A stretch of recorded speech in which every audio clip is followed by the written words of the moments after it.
So, dahil dyan, kabi-kabila na naman ang mga hugot pag-ibig. Kung mahilig kayo sa mga hugot lines, tsak na pupusuan nyo tong mga hugot cookies na ibibida namin sa inyo.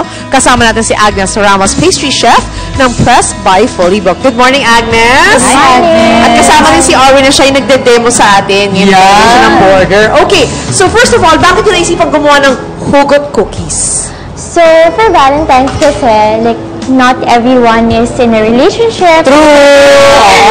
May mga single dyan. So, when we were thinking of designing or what designs to put on our cookies, like ito si Arwin, ang artist namin sa kitchen. Wala siyang jowa. Arwin, meron ba? Wala. May hugot ka ba ngayon Valentine's Day? Single kaya na inspired si Arwin na maging creative. So, paano yung system? Paano siya ginagawa mismo? So, naumpisahan na ni Arwin. So, basically, you bake cookies. Anong klaseng cookies nga pala to? These are sugar cookies. Sugar cookies, okay. So, Tapos? once na-bake na siya, ayun, kailangan natin ng royal icing para i-decorate yung cookies. Okay. Okay. So, ngayon, ang ginagawa ni Arwin, or nagawa na niya, na-line na niya with royal icing. So ito yung border, di ba? Yes. Bakit tayo naglalagay ng border? Kasi, pagka, yung next step kasi, i-fill na siya with royal icing. So, kung wala yung border, mag-spill. Okay. Yeah. So, at anong tawag dun sa icing sa loob? Yun yung royal icing. royal icing. Yung labas, iba yung icing na yun. Royal icing din Ganun po. din. Mas gano'ng katagal bago matuyo itong, like for example, para makagawa tayo ng ganyan? We can dry it mga overnight, mas mabuti. Wow. Pre-planned. Pero mga at least 5 hours. Okay. So, kung na-dry mo na ito, ano naman yung next step naman? Ito na ba yung ginagawa? Ito, si Arwin, gumawa na nitong napakaganda mga border dito sa gilid ng cookies. Ang cute yung mga flowers. Napaka-intricate. Ang cute! Sobrang cute. Ayan. Ayan! Super. So, ngayon, dahil mukha siyang top bubble, pwede mo lagyan ng kahit anong message. Exactly. Ngayon yung message, anong icing? Icing tuloy, ano yung gagamitin? Ano rin, royal din? Yung words naman, pwede natin gamitin food coloring. Food coloring. If you find white for black. Oo, para lumabas. Pakita natin yung mga messages, na hugot messages ni na Ate Sue at saka syempre ni Mars Connie. Ano nakalagay sa Mars?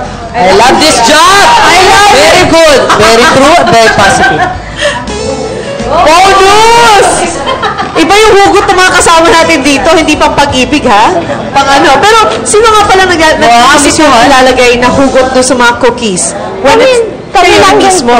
Talaga? Paano ko, like, for example, gusto ko maglagay ng hugot ko or message sa pamilya ko, do I just go to you how many days before, kumbaga? Well, we get ideas online.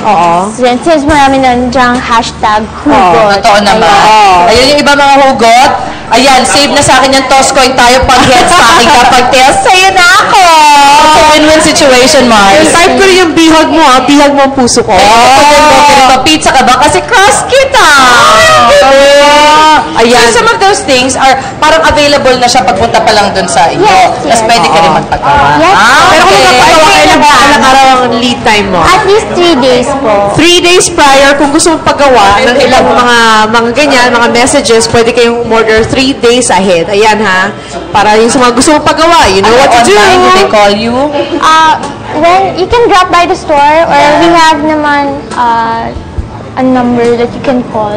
Search nyo na yung Press Cafe. Thank you so much, guys. Ay, wait, how much na pala? Oo nga pala, how much? Okay, so 1 piece is 65 pesos. Okay. If you buy 3 pieces, that's 165 pesos. Pag 5. For 5, that's 250. O, baka kumukonti na kumukonti. Nagka-discount. Pwede ba talaga kainin to? Yeah, sure. Kasi baka display, baka styro lang to eh. Totoo lang. Salamat, Agnes. Thank you very much. Thank you so much. Thank you. Ayan. Kakiyot. Magabay pa ako ng init. Diyan lang kayo. Gusto ko mag-message din. Kape please. Bagay to sa kape.